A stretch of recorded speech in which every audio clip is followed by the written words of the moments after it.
Hello, friends. It is rest day, day 9 of the month, Eon Toast, in the year 5125. It's 2200 by the Elven Time Standard and late evening. Welcome to Casual Elanthia.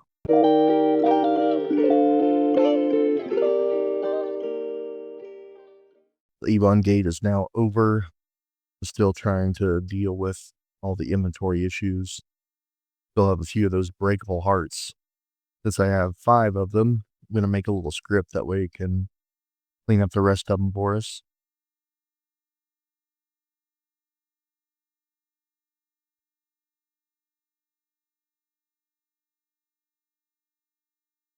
Alright, so this should do the trick for us.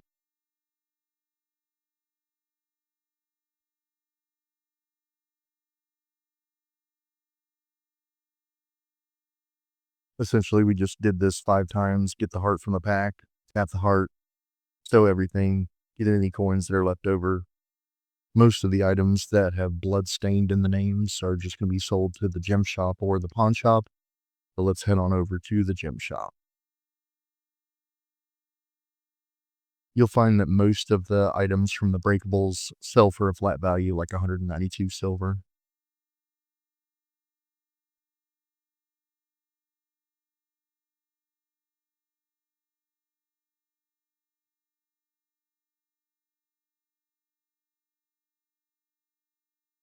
Alright, let's head on over to the pawn shop and get rid of those wands.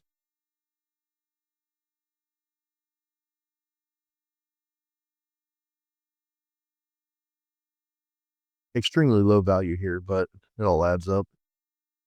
I'm going to go back to the gem shop and sell my whole container. That way it'll get rid of those gems.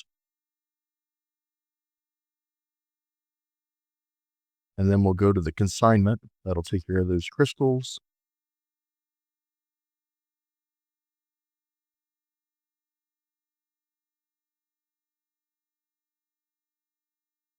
Let's see, what is on that old scroll? So these are spell knowledge items, the ones that appear in vibrant ink. So by invoking it now, I have knowledge of 602 for a little bit of a time. Looks like about 8 minutes to be a spell active. So I can prepare that spell as much as I want in that time. Looks like a raffle's going down.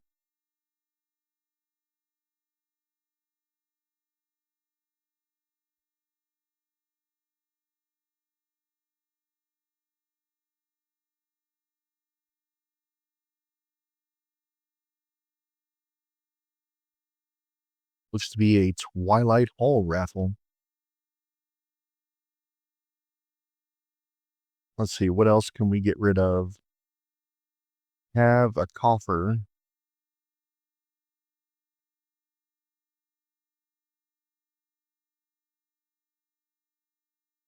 And then I'm going to go visit the locksmith pool and drop this off. We've got enough silver, so we'll go to the pool. And we'll give this to the worker with a 20% tip. And we'll come back and get that a little later on. All right, we're going to slip into a major sanctuary here for just a second. And at this point, I just have my walking stick left over. I have some orange notes, if you've never seen those before. These can reduce the encumbrance of a container, armor, or weapon. This bronze wand is a blank embeddable. I haven't put anything in it yet. Just kind of holding on to it for now. Let's go do some bandits down in Solhaven.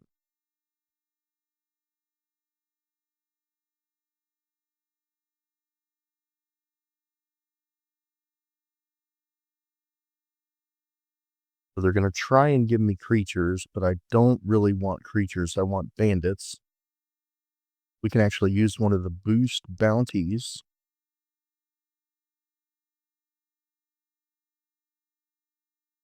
And this will allow me to continuously get a task. And now you can ask for a specific task if this boost is active.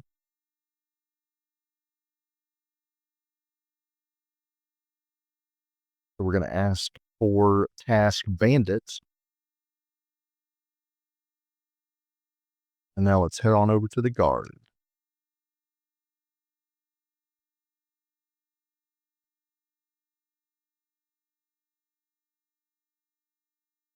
Looks like our task is to go to Outlands. So there's a couple items that are going to help us with the bandit task. One is going to be the necrotic ring from Ebon Gate or Ebon Gate. This has 1100 charges. It's currently off. We're going to prod to turn it on.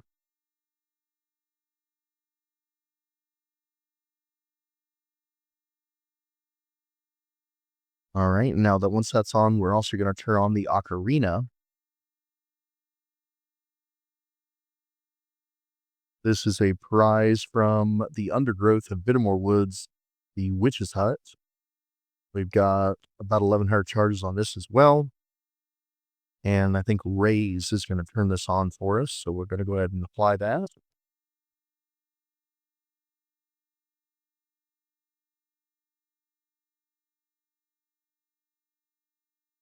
So now essentially what this means is that when a bandit spawns and I kill it, it's going to have a chance to respawn as an undead.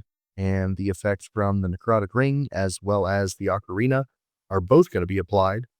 So we should be able to finish this task pretty quickly with both of them active. We need some spells though. We'll get a blue bottle.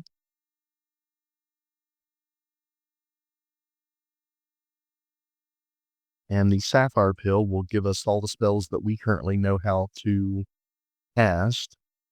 This is also similar to using mana spell up. And then we're going to grab a green bottle.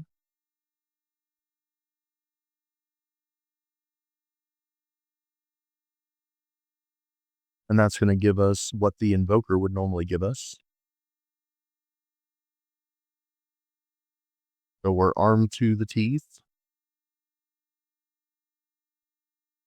This is one of the grimoires that are available at Rumor Woods. And this has all sorts of spells that I have put in it from various scrolls.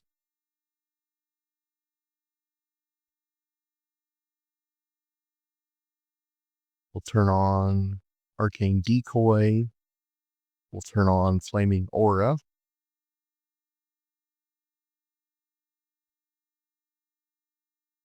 We'll go ahead and apply Elemental Focus.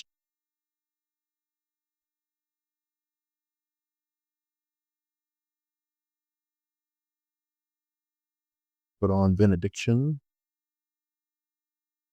Spirit Guard.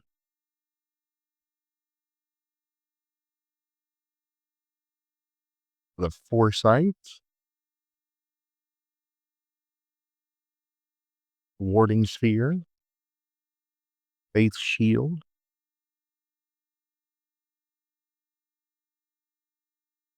Elemental Bias. Do I have Foresight on multiple pages? Sure enough. Well, gosh golly. I wish we had the ability to move the spells around on this particular item. You just have to be very selective of how you're adding them. All right, so our task is in the Outlands. I have a cheat sheet showing me where all these bandit locations are. And the room we're going to be looking for is 5465.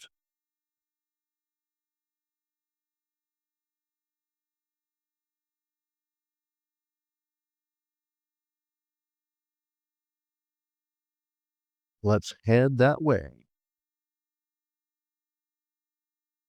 I do have a map open. You may not be able to see it right this second. So this will be an example of the map that I'll be using It's an overlay, a part of Lich. Gonna be moving as I travel along this road hunting bandits. Looks like I'll have to get some more flaming aura spell. Probably would be a good idea to get out the weapon too. We're definitely in the right place. There they are. We'll open up with a little bit of sympathy. That way they'll attack each other. We will link them all together with empathic link. We'll knock them down with a little bit of unbalance. Throw a fireball. Roaring ball of fire that's going to cascade and link all the damage to all the various bandits. And then we'll finish up with a little bit of wither. And that, as you can see, is spawning the undead.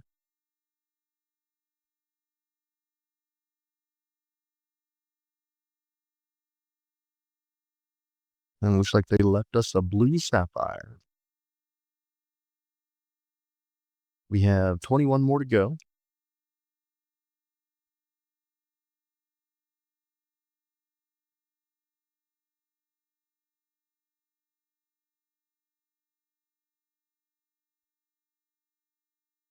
Gotta love being in Vuln. Having an AoE sleep is extremely useful.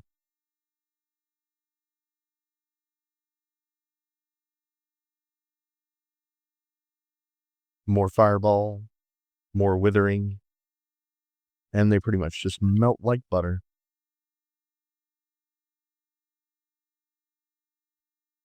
There's a lantern bringer that's going to be spawning from the ocarina.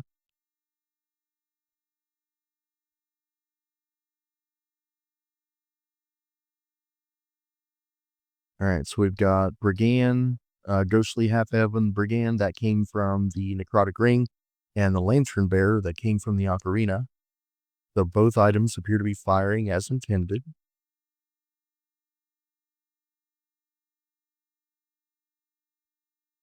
All right, 16 left. We'll go ahead and loot the room. Check for any injuries. Make sure we're in the right stance again. I'm apparently laying down. That's what the throne indicates right here, as well as over on the right-hand side. You can see my avatar is engaging in combat from a lying down position.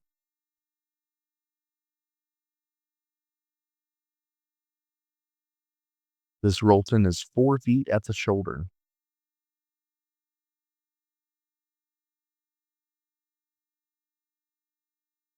That's kind of funny.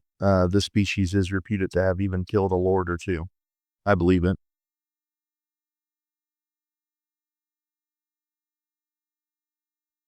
Put everyone to sleep again. Go ahead and link them all together. And then use a little bit of wither to take them all out.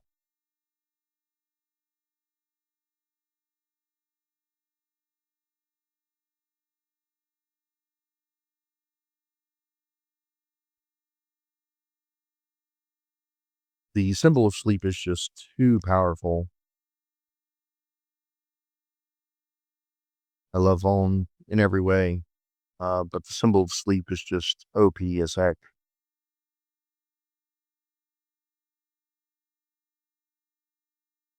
Did a lantern bearer and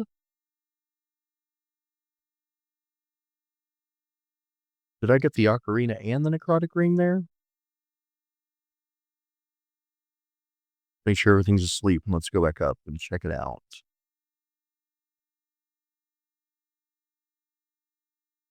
Indeed, they both fired at the same time. I got credit for the 9 kills, and then the lantern bearer spawned, and then a rogue spawned. So I got 3 bandits out of 1 starting bandit. That is impressive.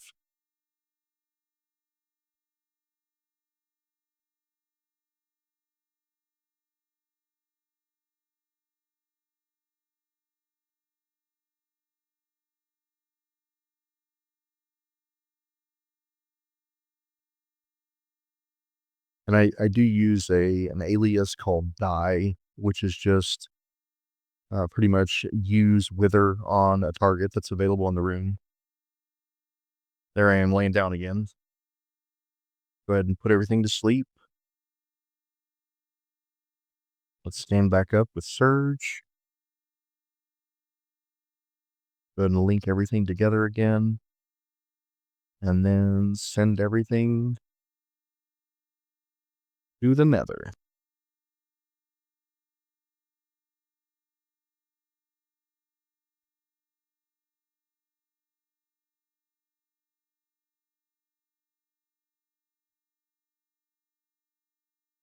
All right. So now we have 3 more. Now at this point, because you're going to get 2 or 3 to begin with, and I want to save charges on the Ocarina as well as the Necrotic Ring, I'm actually going to turn off the features of both Ocarina and the Ring. I'll keep trying to analyze my pierceable, flippable piercing jewelry. All right, so we only used a few charges there. And then let's go ahead and resume our stance. We'll put up a wall of force. I do keep with me one of the Mage's Gauntlet items. And what's nice about these is once you unlock them, you can pull on them to get mana. And you charge it up with various wands. 15-minute cooldown there. And you can also do Symbol of Mana. And then I have one of the Empath Jewelry Pendants, if I can spell pendant correctly. And this allows me to beseech the pendant for mana.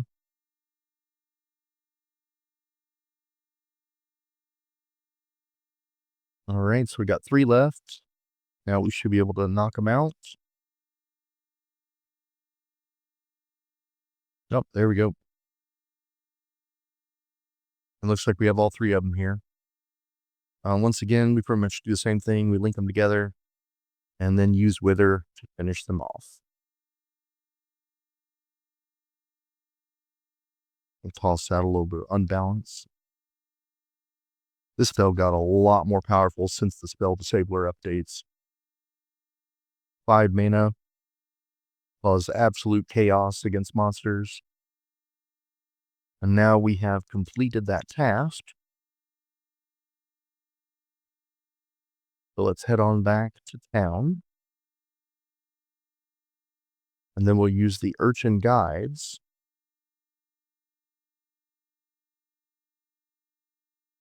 to get to the local guard. And then the Adventure Guild. And I've got 1,600 field experience out of 1,000 maximum. I'm completely saturated.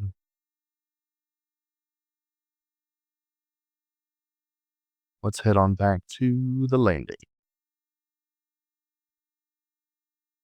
So at this point, we could just relax, rest, wait for the experience to absorb.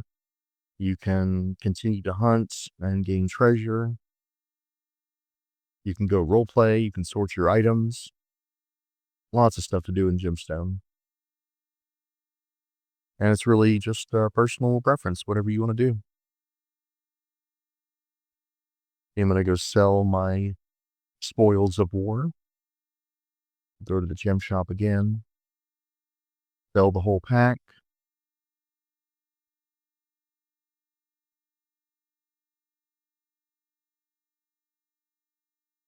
$27,000 coins. Not bad.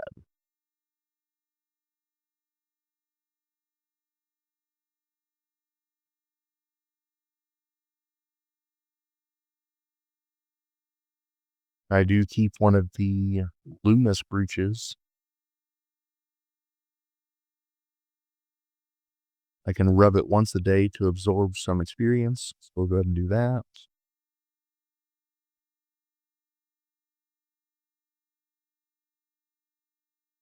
So it does appear that I have Luminous going, as well as the scroll effect from one of the recent festivals, the Ebon Gate. Wisdom of Ages. The only thing that I do need to combine here is one of those experience orbs. Let's see if I have any. I've got a blue.